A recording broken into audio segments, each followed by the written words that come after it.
Topik yang sangat sensitif. Kita lihat raja itu punya gudang, isinya gandum, isinya padi, isinya wortel, sayur. Kenapa dia terima? Buat teman-teman saudara-saudara yang baru mau pertama mendisiplin diri, pasti sakit.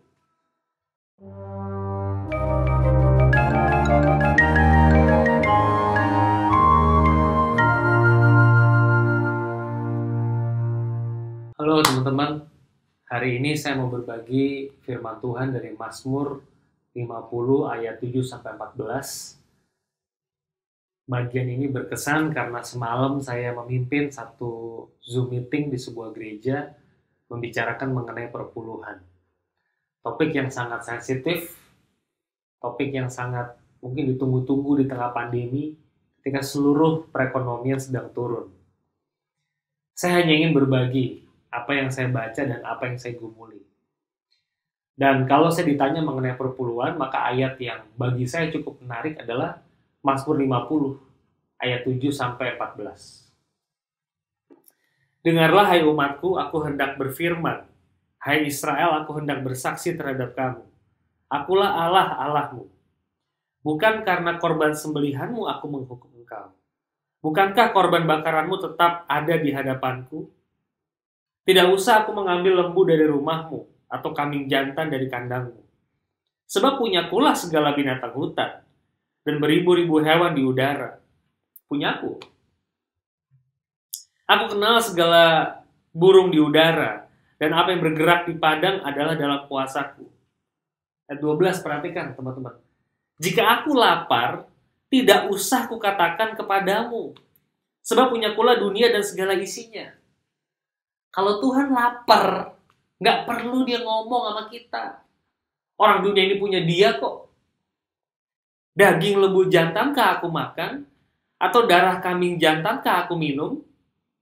Ayat 14, puncaknya. Persembahkanlah syukur sebagai korban kepada Allah, dan bayarlah nazarmu kepada yang maha tinggi. Darah kambing jantankah aku minum? Daging lembu jantankah aku makan? Kalau aku lapar, aku nggak perlu ngomong sama kamu. Dan teman-teman, perpuluhan itu menurut saya di ayat yang ke-14. Persembahkanlah syukur sebagai korban kepada Allah. Teman-teman, persembahkanlah syukur sebagai korban. Teman-teman, ada rasa ganjil nggak dengar kalimat ini? Biasanya kita akan mengatakan persembahkanlah korban sebagai syukur. Ya. Karena saya bersyukur, maka saya memberikan X, ya, memberikan sejumlah uang. Karena saya bersyukur, maka wujud syukur saya adalah sebuah persembahan kepada Tuhan. Tetapi di dalam Mazmur 50 ayat 14, pemazmur berkata, firman Tuhan jelas sekali, yang aku kehendaki itu syukur. Kalau engkau punya syukur, maka syukurmu itu kuperhitungkan sebagai korban. Teman-teman, buat saya ini bagian yang sangat jelas. Apa sih yang Tuhan minta dari kita? Tuhan minta kita memberi dengan hati. Tuhan minta kita memberi dengan sungguh-sungguh kepada Dia. Teman-teman, saya 11 tahun melayani di sebuah gereja lokal. Sebagai seorang rohaniwan, saya banyak dapat persembahan dari jemaat. Ada yang ngasih angpau, ada beberapa ngasih saya barang, dan ada satu orang ibu yang memberikan saya kue mangkok. Lama sekali terjadinya, ini mungkin 10 tahun yang lampau. Dia kasih saya kue mangkok, teman-teman. Saya bisa beli kue mangkok, mungkin harga 2.000, 4.000, saya nggak tahu. Itu pemberian yang kecil. Tapi waktu saya dapat kue mangkok itu adalah pemberian yang membuat saya menitikkan air mata. Paling berkesan waktu saya dikasih kue mangkok. Kenapa? Karena ibu ini memberi dari kekurangannya, bukan dari kelimpahannya. Saya membayangkan Tuhan ya teman-teman ya. Tuhan itu terima persembahan kita. Dia itu raja yang kaya, teman-teman. Seperti slide-nya raja. Kalau teman-teman nonton film-film kolosal gitu ya, mengenai raja kerajaan. Terus ada petani miskin bawa padi, wortel, hasil sayur mayur perkebunannya, raja itu terima. Tapi kalau kita lihat raja itu punya gudang isinya gandum, isinya padi, isinya wortel, sayur. Kenapa dia terima? Karena itu wujud dari dedikasi si rakyat kecil itu kepada raja. Jadi, teman-teman, kalau kita memberikan uang kepada Tuhan sebagai saya udah mau nyebut nih ya. Kalau kita memberikan uang kepada Tuhan, kita memberikan itu sebagai sebuah persembahan. Gereja nggak pernah menerima sumbangan. Sumbangan buat orang yang tidak mampu. Persembahan itu buat raja di atas segala raja. Dia mampu kok. Saudara tidak mau memberi, dia bisa menggerakkan orang lain untuk memberi. Saya juga berkesan ketika semalam mendiskusikan topik ini. Kami membaca Roma 12 ayat yang pertama. Ya, teman-teman mungkin sudah hafal betul ayat itu. Karena itu, saudara-saudara, demi kemurahan Allah, aku menasehatkan kamu. Kamu mempersembahkan tubuhmu. Itulah ibadahmu yang sejati. Teman-teman, kata sejati di Roma 12 itu berasal dari kata logiken. Saya bisa terjemahkan, itulah ibadahmu yang logis. Itulah ibadahmu yang reasonable. Yang masuk akal tuh kayak gitu, yang mempersembahkan tubuh. Jadi memberikan persembahan kepada Tuhan itu sifatnya wajib. Bahkan menurut saya, teman-teman, lebih daripada 10%. Tapi kenapa kita ngomong 10%? Teman-teman, menurut saya ada dua hal. Yang pertama, Alkitab Perjanjian Lama jelas mention 1/10. Yang kedua, teman-teman, kita adalah manusia berdosa. Kita manusia tuh mengkalkulasi. Menurut saya perlu ada standar minimum. Dan standar minimum itu adalah 10%. Berikan kepada Tuhan 10%. Teman-teman, sebagai seorang pribadi, saya jujur memberikan kepada Tuhan lebih daripada 10%. 10% setiap kali saya dapat berkat dari Tuhan, apapun itu bentuknya.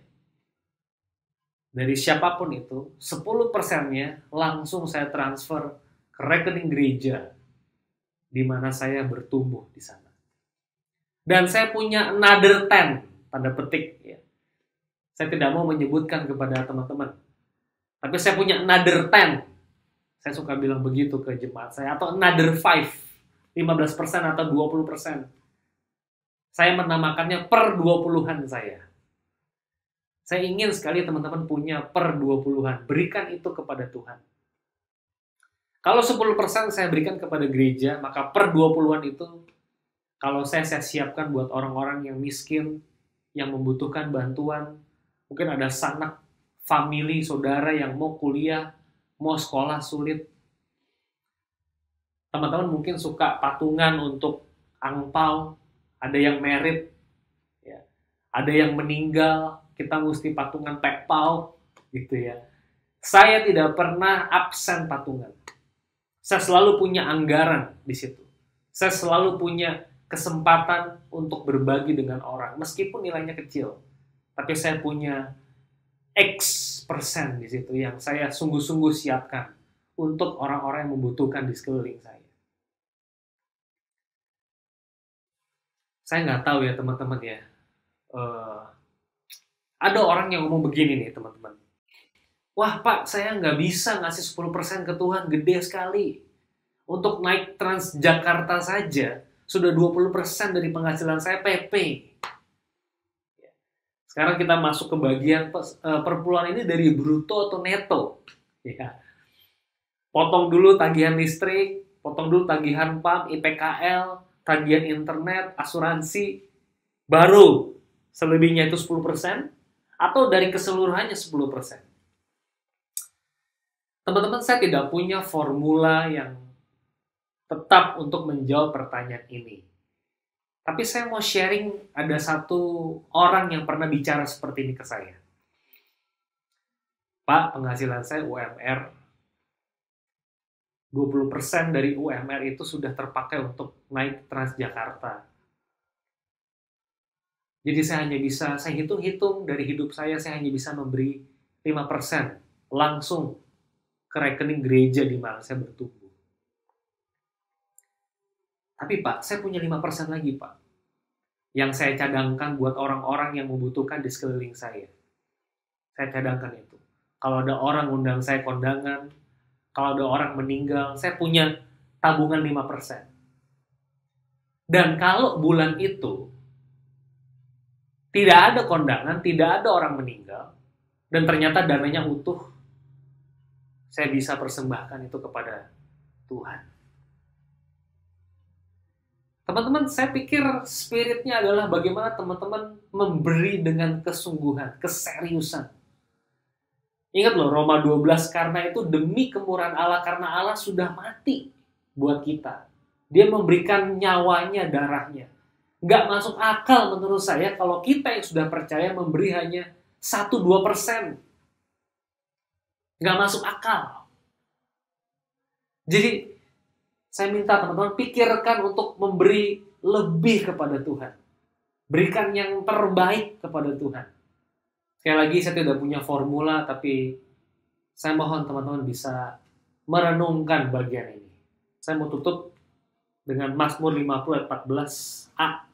Persembahkanlah syukur sebagai korban kepada Allah. Hati kita harus dipersembahkan dalam setiap memberi persembahan itu. Terakhir mungkin teman-teman ada satu hal yang saya tiba-tiba teringat ya. Kalau ngomongin soal perpuluhan itu, semalam di dalam diskusi yang saya pimpin ada pertanyaan. Indra, saya mau memberi 10% ke Tuhan ini. Untuk pertama kalinya gara-gara dengar kamu ngomong. Tapi rasanya tuh berat banget, sakit gitu. Nggak bisa loh saya mempersembahkan syukur ini. Susah saya. Saya kalau ditanya pertanyaan itu, saya ingat Mother Teresa. Beliau sempat bilang kan, kalau mau ngasih, ngasihlah sampai sakit.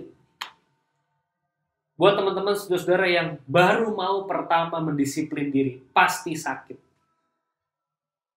Apakah Tuhan terima? Saya yakin Tuhan terima. Pikir gini aja deh teman-teman.